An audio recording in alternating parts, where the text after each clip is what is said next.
Alright, so the conversation on artificial intelligence has pivoted from what can AI do to what can't AI do.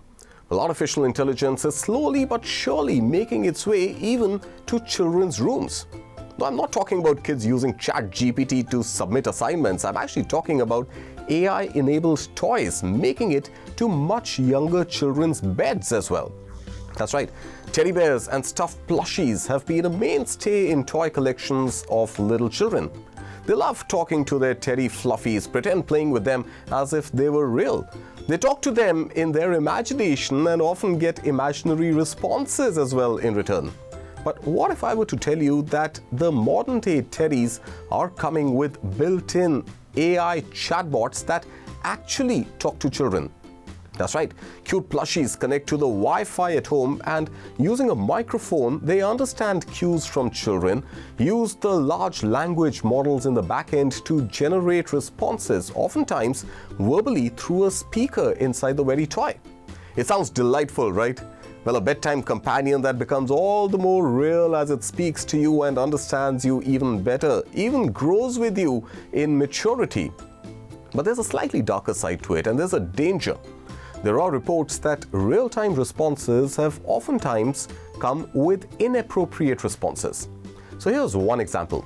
Singapore-based FoloToy's Kumma bear, priced at under $100 a piece and powered by OpenAI's GPT 4.0, told researchers where to find potentially dangerous objects. That's not all. The toy also engaged in sexually explicit conversation with children. This according to a report released in the US Public Interest Research Group Education Fund. Now, OpenAI suspended FoloToys for violating its policies, but the toy was reintroduced weeks later after rigorous review testing and reinforcement of safety modules for children. So, how safe is artificial intelligence really for children? And what should parents, caregivers, and teachers do in these ever-evolving AI times? Let's have that conversation with Mr. Aaron Jacobs, School Director, Pathway School, Noida, who joins us today for this fascinating conversation. Mr. Jacob, thank you so much for your time. Let's just understand from you first. In your opinion, is artificial intelligence a boon or a bane for school-going children? The first question perhaps I can pose is, do we trust AI? Is a big question that I as an educator, or perhaps we as educators, do ask. The general feedback that we get, it's a mixed bag, let's put it this way. A majority say, hey, this is great, this is what's going to happen in the future. This is like our assistant, etc., etc. So you've got to listen to that. And then the other side is, of course, as you mentioned, the dark side of what is happening. Right.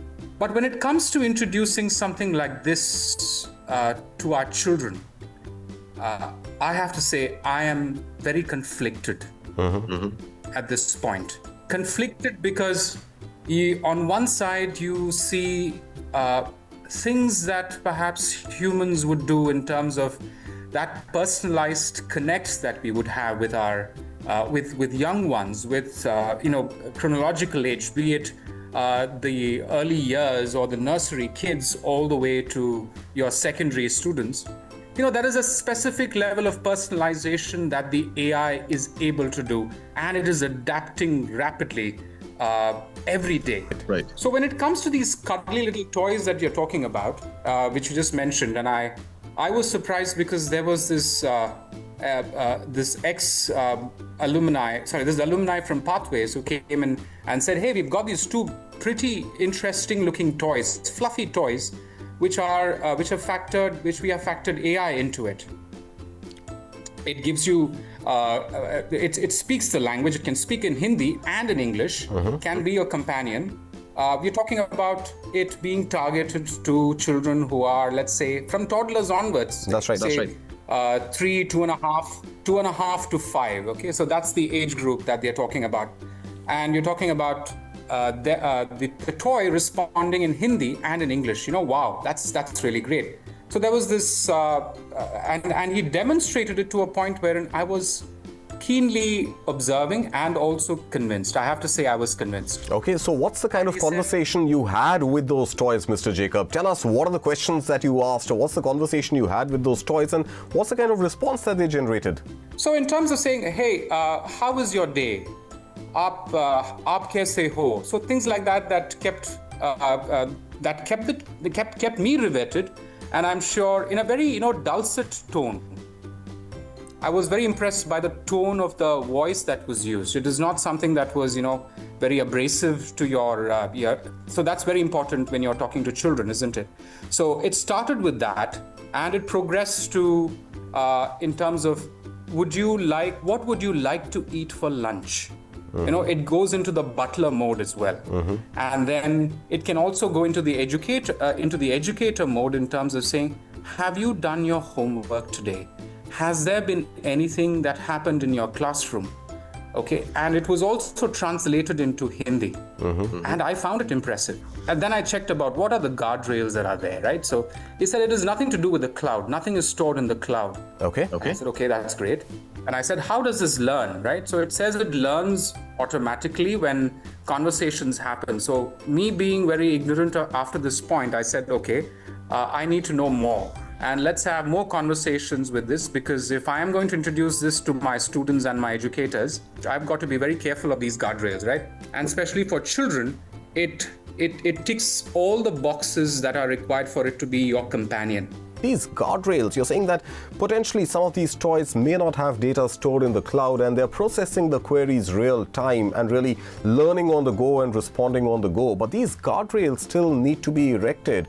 Now, who erects those guardrails? Because at the end of the day, AI, when it is unleashed, it becomes pretty much an animal which picks up from the environment, it understands from other similar queries, and sometimes responds in a manner which may not be age appropriate. So whose job is it eventually to have these guardrails up? Is it the manufacturer? Is it, the big data LLM producers out there? Or would it eventually be the job of the parents and the teachers and the caregivers to ensure and monitor constantly what is the kind of conversation children are having with these plushies? See, when it comes to the big companies, I don't think we have any control over them, right? And in terms of what is being processed, and I know how the way AI is rapidly evolving on a day-to-day basis, it's just enormous. It's extraordinary. So we don't have any control over that, and I don't think any of our, let's say, any structures in place will sort of keep that aside. And especially with the rules and the policies that are there right now, it's a free market, it's a free highway that's happening. But what we, I think, as adults have to do, and perhaps as educated adults who are in charge of children, we have to set these guardrails in terms of, how much of monitoring and supervision can we have on these kind of things? Are we prepared for it? These are big questions that we have to have, because what comes out as responses are also beyond the gamut sometimes of our supervisory roles. We might introduce this because it looks lovely and cuddly. Most of our children have these lovely, these beautiful phones. Right.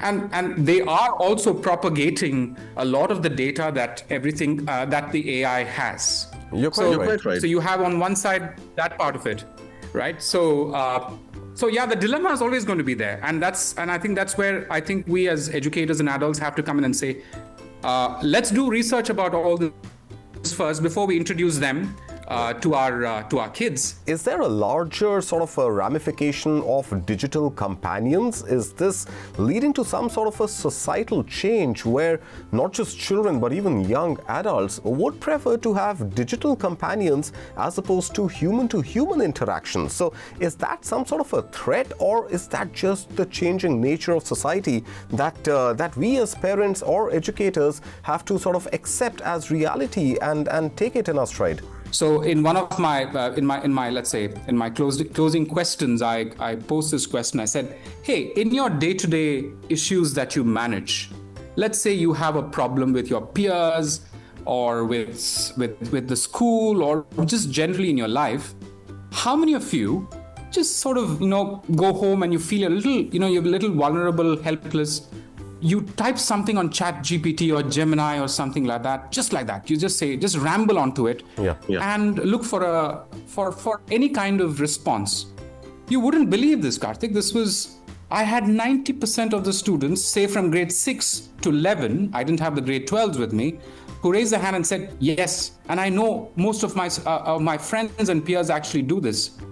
And they also gave me a reason why. They said, the validation that we get from these kind of channels is non-judgmental.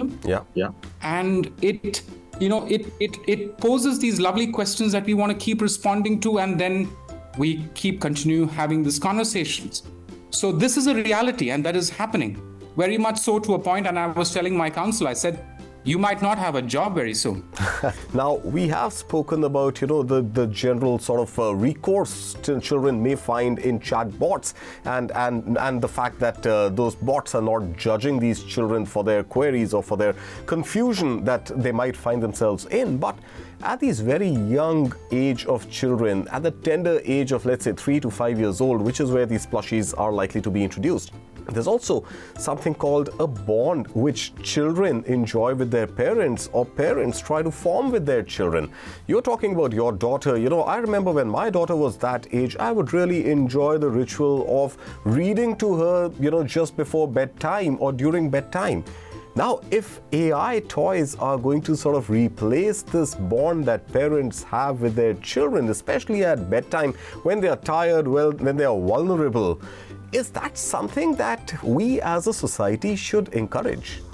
I would say no. I would say that that primary role of parents, you cannot give that away to a bot, no matter what.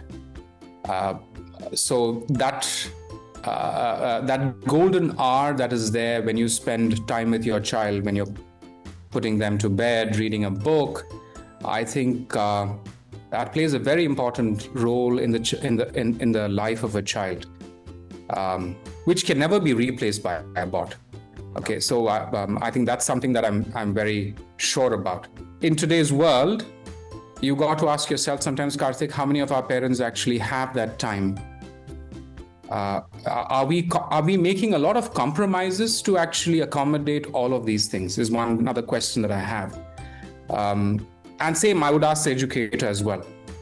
If that one-to-one, that personal, contact is lost, I think we are going in a very different direction, and we don't have any model to sort of say what are the outcomes of that. No idea.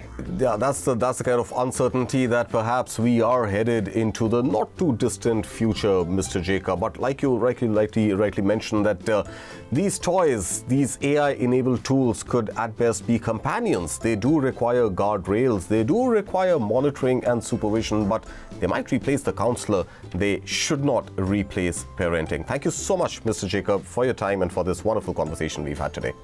And with that, we will slip into another very short break. But coming up right after, researchers in China have created a microchip that's 1,000 times faster than those manufactured by NVIDIA for GPUs. The photonic quantum chip uses photons instead of electrons to transmit information. What is this chip all about? Newsline's Amit Ranjan Kumar will explain after this short break.